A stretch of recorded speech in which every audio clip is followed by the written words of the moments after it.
पर चढ़ना है तो एक शब्द याद कर लीजिए, सहनशीलता, तितिक्षा।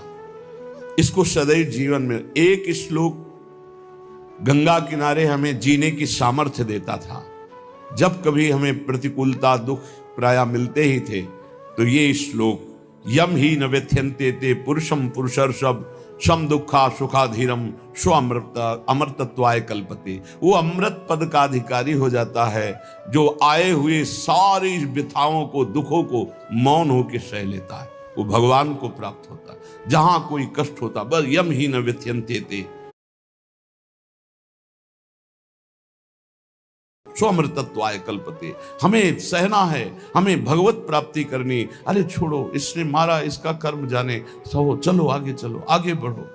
भूख प्यास गर्मी सर्दी मान अपमान दुख सुख, ये सब इस मार्ग के यात्री को मिलते ही है। और जो इसको सह गया वो जगत पावन करने वाला महात्मा बन जाता है। वो मम भक्ति युक्तो भुवनम पुनातु, लोक के लोक को पावन कर सकता है जो भगवान के चरणारविंद में अपने चित्त को अर्पित कर दिया। इसलिए दुख ही हृदयत, जितना दुख पड़े प्यारे, किसी से मत कहो, किसी से मत, चुपचाप मौन होके सह जाओ। तुम्हारा स्वामी विधान करके तुम्हें दुख भेजा है तो बहुत बड़ा उसमें कोई सुख है। वो मंगल भवन है, तुम्हारा मंगल होने नहीं दे सकता। दिखाई दे सकता है कि अब अमंगल हो गया हमारा, अमुक अमुक अमुक, कुछ नहीं। धैर्य पूर्वक अपने मार्ग में सीधे चलते रहो। उसका विधान आया है, वो दुखद हो या सुखद, सुखद है तो हर्षित मत हो, दुखद है तो शोकित मत हो, आगे बढ़ो। देखो ये अध्यात्म है, ये कमर कस लो कि इस जन्म में मुझे इस भव समुद्र से पार होना ही है। ये जो कमजोर दिल के होते हैं ना, अनुकूलता जहां मिली तो बोले जब से हमने भक्ति शुरू की सब काम चकाचक बन रहे। ये भक्ति का फल नहीं है, भूल मत करना। ये तुम्हारे सुकृत चल रहे हैं इसलिए है। और जिस दिन दुष्कृत का फल आएगा उस दिन भक्ति करते हुए भी कदम रखना मुश्किल हो जाएगा, पग पग पर तुम्हें दुख मिलेगा। इस सिद्धांत को समझ लीजिए तो कभी आप निराश नहीं होंगे, शूरवीर होकर आगे बढ़ते रहेंगे। जो हमारी भक्ति ये नई फसल है और इस फसल की जो आनंद वृत्ति है वो भगवदानंद है, ज्ञानानंद है, अखंडानंद है, प्रेमानंद है। वो ये भोगानंद नहीं है, विषयानंद नहीं कि भगवान की बड़ी कृपा जो चाह वो भोग मिल गए। ये सुकृतों के फल है। ये सुकृत और दुष्कृत दोनों को यही नष्ट कर दो और निकल चलो भगवान की परम धाम में, जहां नित्य सेवा सुख का आनंद सहचरियां ले रही है। श्रीपाद कह रहे, संतर्जयस ताड़यन, कोई मुझे बहुत डांटे भर्त्सना करे और ताड़यन पिटाई भी कर दे, मुझे कुछ कभी शिकायत नहीं करनी प्रभु से। देख रहे हैं ना, वो उन्होंने विधान किया है ना कि इसको पीटो, तो हम चुपचाप पीट लेंगे, किसी से नहीं कहना। रहीमन मन की मन व्यथा रखिए मन में गोए, सुनिठ ले हैं लोग सब बांटने। इसीलिए असंगो हम, असंग किससे कहें अपने दुख सुख की बात। अपना दिल तो दिलवर को दे दिया, जो बीते सो दिल तो उनके पास है, वो तो जाने दुख सुख की बात, हम क्या जाने। हम तो बस आपके हैं। मौन, अपने विषय में न सुख की बात करे न दुख की, मौन। बात करे तो प्रभु की करे, नहीं तो मौन।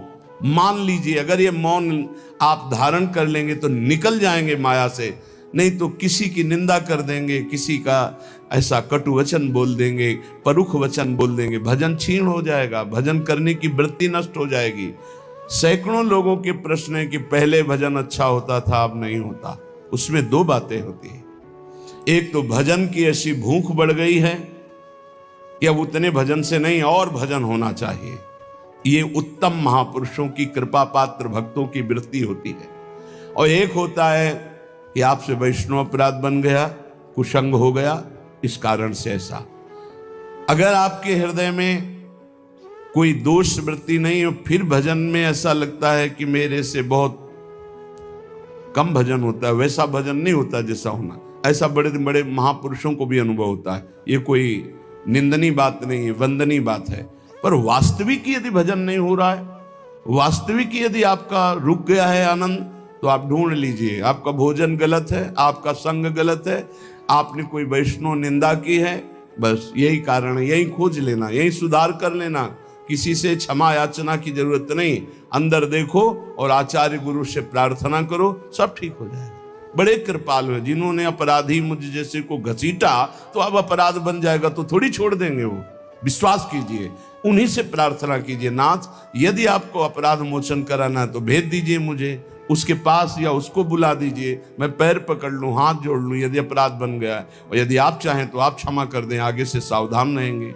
बड़े कृपालु हैं प्रभु, क्षमा कर देते हैं। भजन की वृत्ति को रुकना ये सहन मत कीजिए। समय नहीं है कि आज नहीं तो कल भजन चल पड़ेगा, नहीं, तुरंत वाचिक में आ जाइए, तुरंत वाणियों का गायन कीजिए, नाम कीर्तन कीजिए और ढूंढिए अपराध क्या बना जो आंतरिक हमारा भजन रुक गया, और प्रभु से प्रार्थना करके उसको चलवाइए। वो बड़े कृपालु है, क्षमा कर देंगे। अगर आपने प्रगट में किसी का अपराध किया और वो उपस्थित हो तो जाओ, उनके चरण पकड़ो, उनसे प्रार्थना करो। भजन का रुकना सहन मत करो। बहुत कठिन है भजन करके भगवत प्राप्ति करना। वो हमारे अंदर सरलता पूर्वक भजन चल रहा, उसको बचाओ। किसी की निंदा मत करना, किसी की अवहेलना मत करना। तुम्हारी कोई निंदा करे, तुम्हारी अवहेलना करे, सह जाना कह रहे हैं, इसमें कह रहे संतर्जय ताड़यन बंधनन। यदि वो कहीं मुझे बांध दें, मैं बंधना में स्वीकार कर लूंगा। ऐसा भक्तों को कोई बांधता है क्या? हाँ, बांध देते हैं। तितिक्ष ब्राह्मण की कथा में पढ़िए, उसको बांध दिया।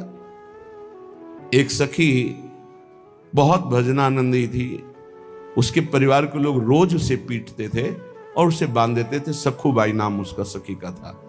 एक सखी बहुत भजन की वृत्ति उच्च कोटि की सीखी थी, भागमती बाई। उनके पति ही उनके ऊपर सैया लगाकर नवीन रानी के साथ बैठते हुए सब पिटाई करते, इतना कष्ट देते, पर वो उच्च कोटि की ऐसी महान वक्ता, परम सिद्ध बरसाने के जो वास करने वाले अपने नागरीदास जी थे, हरिवंश महाप्रभु के शरणागत, उनके सत्संग से ऐसी उच्च कोटि की दशा प्राप्त हुई, उसे कोई फर्क नहीं पड़ा।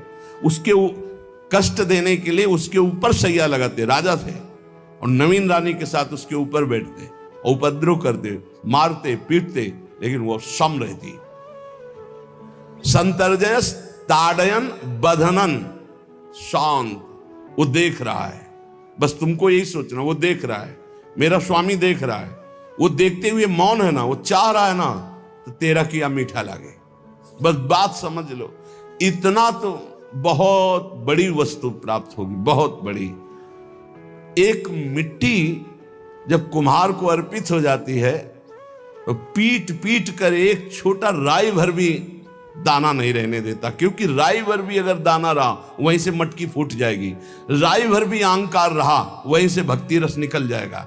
पीट पीट के उसको एकदम बराबर, फिर भी चैन नहीं, जल डाल के रौंदा, फिर भी चैन नहीं, हाथों से मल कर अपने अनुसार बनाया, फिर चाक पे चढ़ाया, जो चाहा आकार दिया, सूर्य के ताप में तपाया, फिर उसको दहकते हुए आवे के बीच में रख के पकाया, फिर उसमें रस रखने लायक क्षमता आ गई उस मिट्टी में। ऐसे ही हम जब संत महापुरुषों को, श्री भगवान को समर्पित होते हैं तो ये सब होगा। रस रखने लायक हृदय तभी होता है जब आवे में तपता है, इसलिए तैयार रहो। तभी नागरीदास जी ने कहा, बड़ो ही कठिन है भजन ढिग डरिबो।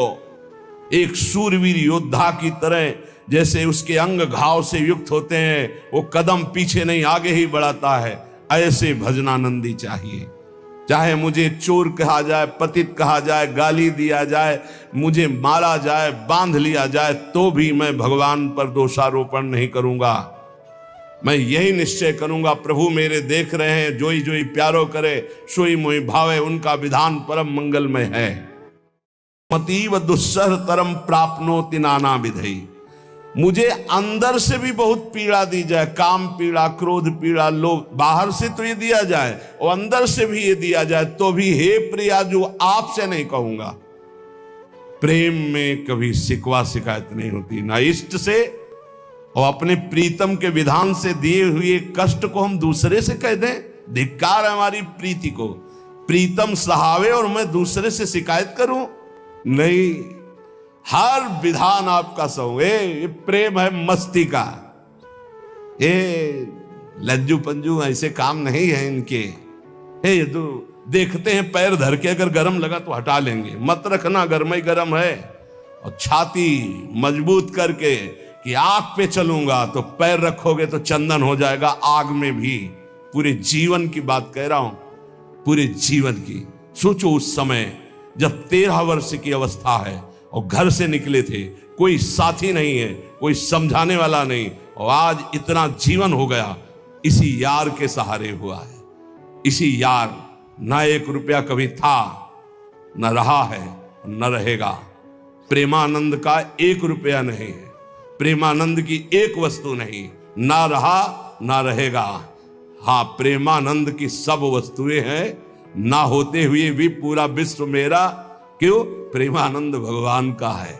भगवदानंद को प्रेमानंद कहते। वही संपत्ति जीवन भर एक ही साथी रहा है। और हे नाथ, ऐसी कृपा करना, अब दूसरा साथी बने ना। अब आओ तो मृत्यु रूप में ही आओ, और किसी रूप में मत आना। साथी हो तो आपका साथ हो। सर्वहरण करने वालों में मैं मृत्यु हूं, बस उस रूप का इंतजार है। आओ उस रूप में और समेट लो अपनी लीला। बस कभी किसी से शिकायत, कभी किसी ने कैसे हो, आनंद है।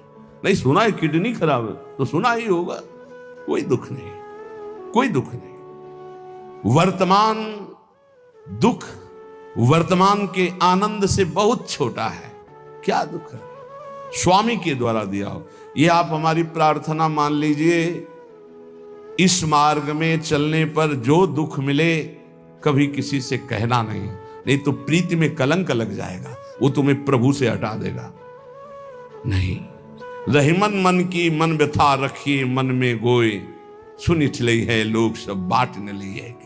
ये भगवत मार्ग शूरवीरों का मार्ग। कभी अपनी अंतर व्यथा को किसी से मत कहो।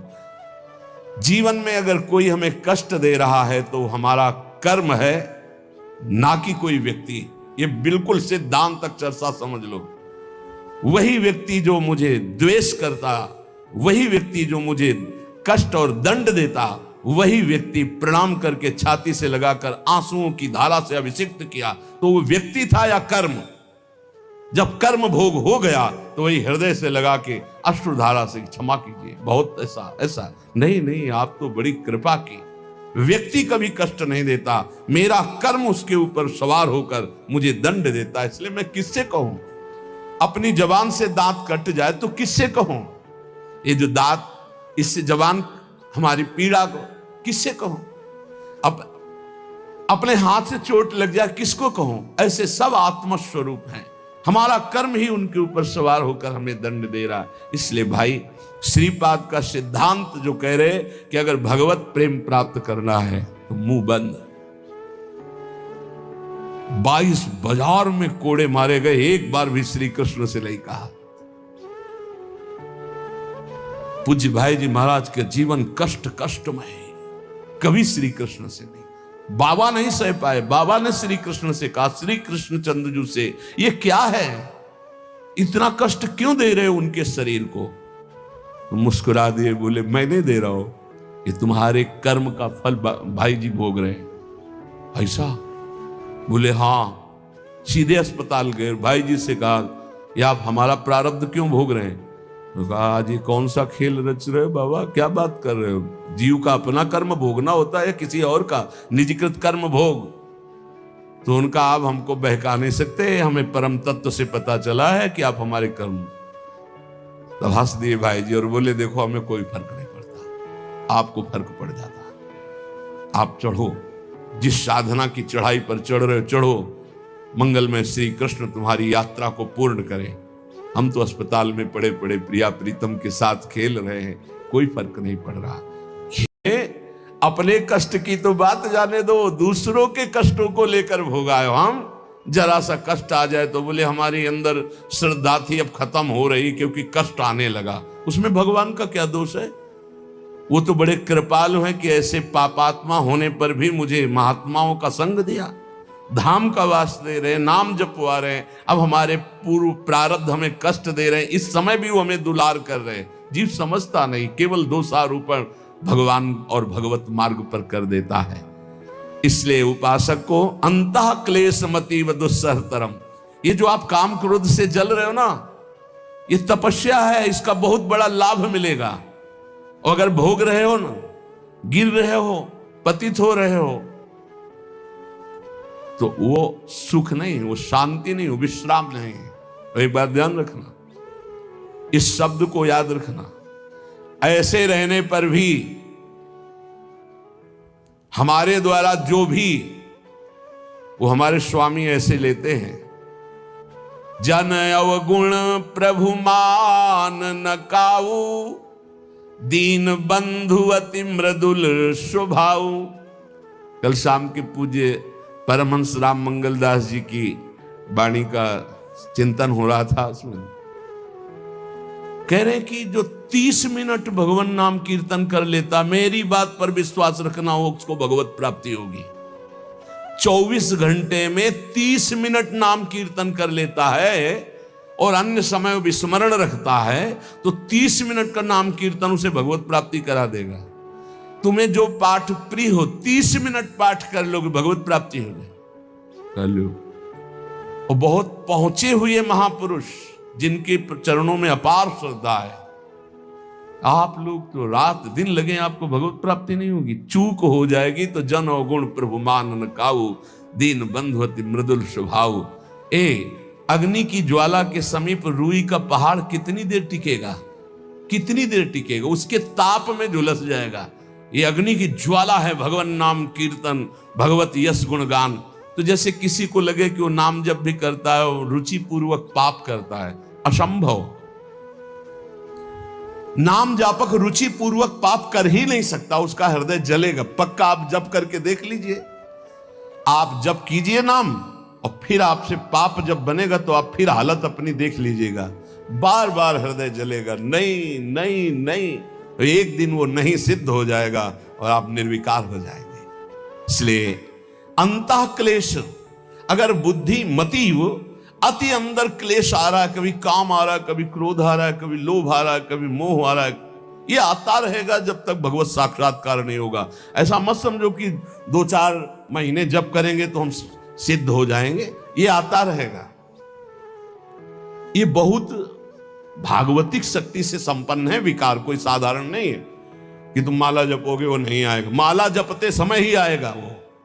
ये भागवतिक शक्ति से संपन्न, काम क्रोध लोभ मोह तब त्रिभुवन को परास्त कर रहे हैं। ये भगवान के पावर से शक्तिमान है। तुम्हारा अहंकार जब गलित हो जाएगा तो इनका आना ही बंद हो जाएगा। जब तक अहंकार रहेगा तब तक ये आते रहेंगे। तो जो तुम्हारे अंदर जलन हो रही, मत कहो किसी से, सह जाओ, यही तपस्या हो जाएगी, यही भगवान की प्राप्ति का हेतु हो जाएगा। प्रभु के लिए थोड़ा कष्ट सहकर आप आगे बढ़कर देखिए वो कितना आपको प्यार देते हैं। यही कष्ट सहना है, आंतरिक विकारों को सहना, बाहरी प्रहारों को सहना, कभी किसी से ना कहना, ये भक्तों का स्वभाव। मौन, इसीलिए वाणी से मौन, कुछ ना बोलना। हमने एक संत भगवान को देखा, ये 22-23 वर्ष पहले वृंदावन में कच्चा मार्ग था, एक बोरा रखते थे ऐसे, पागलों जैसा भेष था। तो जब रात्रि के 11 बजे वापस यमुना किनारे से प्रसाद पाके यमुना किनारे गए, यमुना किनारे से जब लौटते थे तो उनको देखते थे अकेले वो बैठे रहते थे। उनकी मुद्रा देख के लगता था भगवदानंद में डूबे हुए। नजदीक बैठे, बोरा उठाया, चल दिया। अमित पीछा छोड़ने वाले थे नहीं पीछे, तो उनका क्या बात है, क्यों पीछे। अब संत वेश हमारा भी तो मर्यादा से ही बोलेंगे, वो कुछ नहीं, केवल जानना चाहते हैं आपको। तो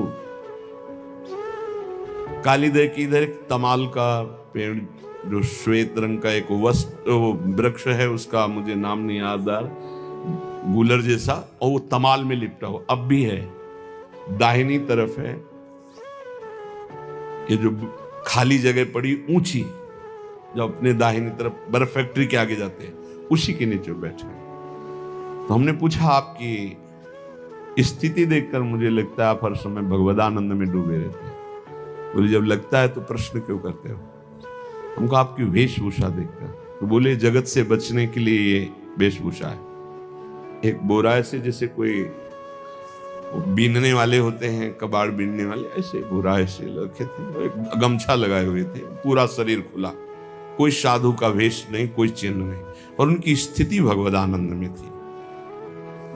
उनका ये किसके उपदेश, किस मार्ग के उपदेश, किस इष्ट की आराधना से आपको ऐसी स्थिति प्राप्त हुई? बोले प्रथम पूज्य श्री स्वामी राम सुखदास जी महाराज का सत्संग हुआ, इष्ट देव श्री कृष्ण, इष्ट ग्रंथ गीता, उसी की कृपा से मुझे ऐसा, मैं भारत के हर तीर्थों में वास करता हूँ, भ्रमण करता हूँ, असंग रहता हूँ, और यही वेशभूषा रहती है। बड़ा अंदर से तो भोजन प्रारब्धवशात जो सामने आ जाता है उसे पा लेता हूँ, नहीं आता भूखा रहता हूँ। तो अगर हम मधुकरी ले आवे कभी आप इससे तो पालेंगे, बोले दे देंगे तो पालेंगे। दूसरे दिन मधुकरी लेकर के, तो रोज हमारी उनके चरणों में श्रद्धा, क्योंकि उनका रहना और चिंतन दोनों, रहनी और चिंतन बड़ी प्रशंसनीय, जो वीतराग परमहंसों के अक्षर सा वैसे, कुछ पास नहीं, केवल बोरा, वो नाटक के लिए बोरा कि कोई समझे कबाड़ बिनने वाला, और एक गमछा ऐसे रंग बिरंगा, बस कुछ नहीं, कोई भागवतिक चिन्ह नहीं। एक दिन देखा वो बड़े मक्खियां भिन भिना रही, तो नजदीक गए, क्या होगा? चुप जाओ, जिनको आप बोलिए ना, बोले वमन और शौच दोनों हो रही है, शरीर बिगड़ गया है, तो हमका औषधि के लिए हम व्यवस्था, बोले इसीलिए कह रहा हूं आप बच जाइए। तो हमका हमें बता तो दीजिए क्यों नहीं? तो बोले आया हुआ प्रारब्ध है, इसको हंस के भोगना है। ऐसे कोने में साइड में ऐसे पेड़ के किनारे पड़े, 2 4 10 दिन जो भी व्यवस्था उनकी बनी, फिर वो हमको दर्शन नहीं मिले, अन्य तीर्थों में चले गए होंगे। ऐसा महापुरुष, क्या हम अपने शरीर को इतना प्यार करें कि भगवान से श्रद्धा हो जाए, भक्ति मार्ग में हम लड़खड़ा जाए, फिर सत्संगी किस बात का? ये पक्का समझ लीजिए, ये जो भगवत मार्ग है ये शूरवीरता का मार्ग है, सहन करने का मार्ग है। जितने भी महापुरुषों के चरित्र हैं आप पढ़ करके देख लीजिए, भगवान के चरित्र से भी ज्यादा लाभ भक्त चरित्र सुनने से इसलिए होता है कि हमको लगता है कि हमारे जैसा जन्म लेकर इतना कष्ट सहकर इस ऊंचाई पर पहुंचे, ये बड़ी बात है कि वो जीवत्व से हमारी तरह पैदा होकर ईश्वत्व को जाता है। इसलिए भक्त चरित्र में विशेष बल हमको प्राप्त होता है। क्या क्या कष्ट सहते, और आप खुद देख लीजिए कि नहीं, अंदर देख लीजिएगा तो इसी से अनुमान लगा लीजिए, जितना बड़ा कष्ट उससे कई गुना बड़ा सुख भगवान देते हैं, तभी वो उनका यश गाते रहते हैं। ऐसे थोड़ी होता है कि हमारे भगवान का हम भजन करते, हमारे साथ न्याय नहीं हुआ। न्याय तो सही बात नहीं हुआ, नहीं तो तुम्हारी दुर्गति हो जाती। सही बात में उन्होंने न्याय नहीं किया, पक्षपात किया है तुम्हारा। अगर वो सही न्याय करते तो ईमानदारी से कहते हैं केवल नरक के कीड़ा ही बनना पड़ता और कुछ नहीं है। खूब देख लो, डबल चेहरा होता है, एक सामने का चेहरा देख रहे हो और एक एकांत का चेहरा होता है, डबल चेहरा होता है। और भगवान डबल रखो चाहे तिबल, सब देखते हैं। सब हम बैठे हुए देख लो ईमानदारी से वृंदावन की भूमि में, एक चेहरा है जय श्री राधे, और एक चेहरा है जो राक्षस है अंदर बैठा। देख लो, अंदर देख लो, बिल्कुल इस समय सीसी कैमरे में हो, अंदर देख लो, एक राक्षस बैठा है, और उस राक्षस ने जो जो करवाया आप लिखो रजिस्टर में, तुम्हें याद है जितना, और इसके बाद आप न्यायाधीश बनो, फिर आपकी क्या दुर्गति होती उसका। इससे ऐसे होता है, हे प्रभु, तभी त्राहिमाम मचता है, तब उनकी कृपा नजर आती है कि बोले भगवान ने न्याय नहीं किया। हम कहते सच्ची बात तुम कह रहे हो प्यारे, न्याय नहीं किया इसीलिए बचे हुए हो। अगर वो न्याय कर देता, पक्षपात न लेता तुम्हारा, तब तुम्हारे होश उड़ते, चाहे जो कोई हो, अपना रजिस्टर जांच के देख लो। इसलिए कहते हैं कि सबकी जीवनी शुक्ल पक्ष की लिखी जाती है, कृष्ण पक्ष की तो केवल उसी की छाती जानती, दूसरा नहीं। हृदय में जितने विकार, हृदय में जितना अंधकार, हृदय में जितना कूड़ा करकट, वो तो हम जानते हैं कि हमारी स्वामिनी की कृपा ने कितना निर्मल किया है। तब उनकी स्वामिनी जू मुझ जैसे अपराधी के अपराधों का विस्मरण करके आप ऐसी कृपा, तो आपको लगता है कि संतों की एक दैन्य भाषा होती। नहीं, ईमानदारी से संत कभी झूठ नहीं बोलते। जैसे कह रहे हैं कि मौसम कौन कुटिल खलकामी, तो अंतर ये होता है कि आंख में जैसे थोड़ा पड़े तो बहुत बुरा लगता है, और पीठ में इतना बड़ा तिनका चला जाए तो कुछ समझ में नहीं आता। संतों का हृदय आंख जैसा होता है, थोड़ी सी भी गलती में हाय हाय मच जाता है, धिक्कार है तुम्हारे जीवन को, अपने को तुम क्या समझते हो, क्या है तुम्हारे अंदर विचार। और जो मलिन अंतःकरण वाला था, भारी भारी पाप करके भी उसको पश्चाताप नहीं होता। संत जनों को एक पाप की जरा सी वृत्ति की आभास स्फुरना, वो पूरा पाप नजर आने लगता है उनको, क्योंकि इतना निर्मल हृदय होता है। तो सच्ची कहते हैं कि जैसे घोड़ों की लगाम पकड़े हुए श्री कृष्ण अर्जुन की बैठे हैं, ऐसे अपने भक्तों की लगाम पकड़कर बैठ जाते हैं, तो यात्रा अध्यात्म की ऊंचाई की चलती, किसी की सामर्थ्य नहीं। इसलिए सब भक्त ऐसे तो आपको मिलेंगे।